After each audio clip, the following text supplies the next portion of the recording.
জুলাই অভ্যুত্থানের সম্মুখ সারির যোদ্ধা ওসমান হাদি শেষ নিঃশ্বাস ত্যাগ করেছেন। প্রায় এক সপ্তাহ জীবনের সাথে পাঞ্জা লড়ে দুনিয়া ছাড়লেন তিনি। ওসমান হাদি ভাই ছিলেন একজন বাংলাদেশপন্থী তরুণ রাজনীতিবিদ, যিনি অল্প দিনের মানুষের ব্যাপক ভালোবাসা অর্জন করেছিলেন। ভারতীয় আগ্রাসন বিরোধিতার এক একটা বক্তব্য এবং কার্যক্রম মানুষের মাঝে ব্যাপক আলোড়ন তৈরি করেছিল।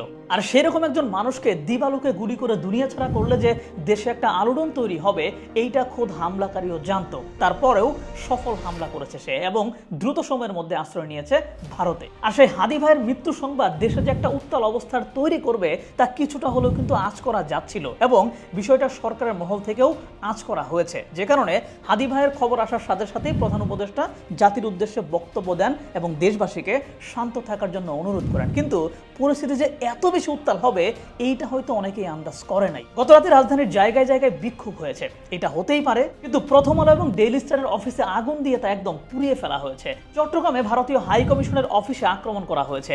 বারিধারায় ভারতীয় হাই কমিশনকে টার্গেট করে হামলার চেষ্টা করা হয়েছে। ময়মনসিংহে নাকি ঘটে গেছে আরো ভয়াবহ ঘটনা। তো হাদি ভাইয়ের শোকে মিছিল হবে, সরকারকে কঠোর চাপ প্রয়োগ করে নানান কিছু করতে বাধ্য করা হবে, এইটা নিয়মতান্ত্রিক উপায়। কিন্তু এর বাইরে গিয়ে যা যা হয়েছে তাতে স্পষ্টভাবে বোঝা যাচ্ছে যে হাদি ভাইয়ের মৃত্যুকে কেন্দ্র করে এজেন্ডা ভিত্তিক যে রাজনীতি শুরু হলো, এইটা আসলে ভয়ঙ্কর। দিন শেষে আমরা একটা স্বাধীন দেশ হিসেবে টিকে থাকতে হলে অন্য দেশের সাথে সেইটুকু সম্পর্ক রেখে থাকতে হবে। সেই সম্পর্ক কেমন হবে সেইটা আলোচনার বিষয়, কিন্তু যুদ্ধাবস্থা জারি রেখে তো আর থাকা সম্ভব না। আর গত রাতে এমন কিছুই হলো।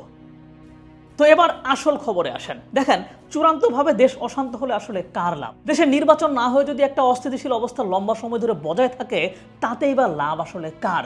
আপনারা অনেকেই মনে করতেছেন এতে করে আসলে লাভ হচ্ছে এনসিপি এবং জামাত শিবিরের, কিন্তু না, বরং নির্বাচনের মাধ্যমে ওরা একটা প্রাতিষ্ঠানিক স্বীকৃতি পেয়ে যাবে, এইটা আরো ওদের জন্য লাভজনক। কিন্তু নির্বাচন না হয়ে দেশ অশান্ত থাকলে এই মুহূর্তে সবচেয়ে বেশি লাভবান হবে আওয়ামী লীগ এবং ভারত। কিভাবে? চোখ বন্ধ করে জাস্ট এক মিনিট একটু ভাবেন যে এই মুহূর্তে দেশ চূড়ান্ত অশান্ত হলে যদি ক্ষমতা হস্তান্তরের মতো অবস্থা তৈরি হয়, তাহলে ক্ষমতায় কে আসবে? জাস্ট চোখটা বন্ধ করে আরেকবার ভাবেন, যারা নিয়মতান্ত্রিক পথে বিচারের দাবি না করে ভাঙচুরে গেছেন, আপনারাও ভাবেন কে ক্ষমতায় আসবে। 100% সম্ভাবনা উত্তাল পরিস্থিতিতে সেনাবাহিনী দেশের ক্ষমতা নেবে। পৃথিবীর ইতিহাস ঘাটলে আপনি দেখবেন সেনাবাহিনী সবসময় এমন অবস্থাতেই ক্ষমতা নেয় যখন দেশ চূড়ান্ত অস্থির সময়ের মধ্য দিয়ে যায়। জুলাই অভ্যুত্থানের সময় কিন্তু চাইলে সেনাবাহিনী ক্ষমতা নিতে পারত, কিন্তু সে সময় সেনাবাহিনীর একটা বড় অংশ জুলাই অভ্যুত্থানের পক্ষে ছিল, যে কারণে তাদের মধ্যে একটা বিভাজন ছিল। কিন্তু ইন্টারিমের সময়ে দেশের ওভারঅল পরিস্থিতি এমন হয়ে গেছে এবং অবস্থা দিন দিন এমন জায়গায় যাচ্ছে যে এখন ওই বিভাজনগুলোকেও আর আমলে নেওয়ার সময় নাই। আর এই কারণে যদি এখন দেশে উত্তাল অবস্থার মধ্য দিয়ে সেনা শাসন আসে, তাহলে ঘটনা কি ঘটবে? আমাদের সেনাবাহিনীর স্ট্রাকচার এবং রাষ্ট্রপতি কিন্তু হাসিনা আমলের মানুষজন দ্বারাই পরিচালিত হচ্ছে। তো তাদের হাতে ক্ষমতা যাওয়া মানে পতিত শক্তির হাতেই ক্ষমতা যাওয়া। তার মানে দেশে যদি চরম অরাজকতা তৈরি করেন আর সেই সুযোগে যদি ক্ষমতা সেনাবাহিনীর হাতে চলে যায়, তখন বিপ্লব কি খুব কাজ করবে? না, করবে না। আর এইটাই ভারত চায়। বর্তমানে যারা ক্ষমতায়, এরা আওয়ামী লীগ এবং ভারতের শত্রু। নতুন করে আওয়ামী লীগ ছাড়া নির্বাচন হওয়াটাও তারা কিন্তু চায় না। তাই এমন একটা মোমেন্টাম তারা তৈরি করতে চেয়েছিল যেখানে দেশ আবারও চরম উত্তাল হয়ে উঠবে, যাতে করে নতুন কেউ ক্ষমতা নেওয়ার একটা পরিবেশ পেয়ে যায়। কারণ খেয়াল করে দেখেন, আওয়ামী লীগ কিন্তু বারবার বলতেছে তারা লড়াইয়ের মধ্য দিয়ে ক্ষমতায় ফিরে আসবে।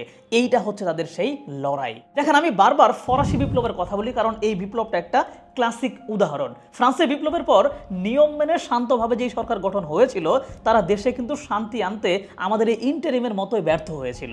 এই ব্যর্থতার সময় দেশের মধ্যে গুপ্ত হত্যা, পতিতদের হামলা, বিদেশি রাজতন্ত্রীদের আগ্রাসন ইত্যাদি বেড়েই যাচ্ছিল, যেটা সামাল দিতে দেশের নতুন করে আরেকটা সরকার আসে যারা সন্ত্রাসী কায়দায় এইসবকে ট্যাকেল দেয়, যেই সময়টাকে সন্ত্রাসের শাসনকাল বলা হয়। কিন্তু দেশের ভেতরের ওই বাজে পরিস্থিতির সুযোগ কিন্তু কিছুকাল পরে গিয়ে হলেও সেনাবাহিনী নিয়েছিল।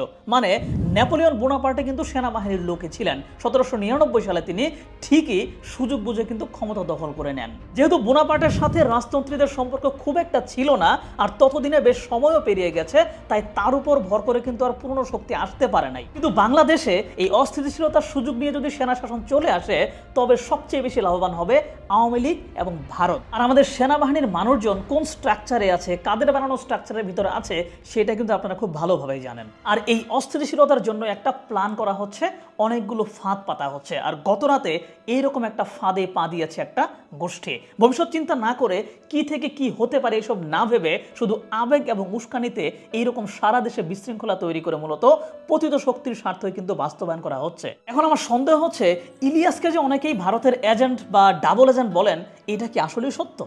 আমি জানি না, কমেন্টে মন্তব্য করেন। আমার কথা ভালো না লাগলে গালি দেন। তারপরও দেশের ভিতরে অরাজক অবস্থা তৈরি হয় এরকম কিছু কইরেন না। পরিবেশটা শান্ত রাখেন। নির্বাচন হওয়াটা খুব জরুরি, নির্বাচন হতে দেন।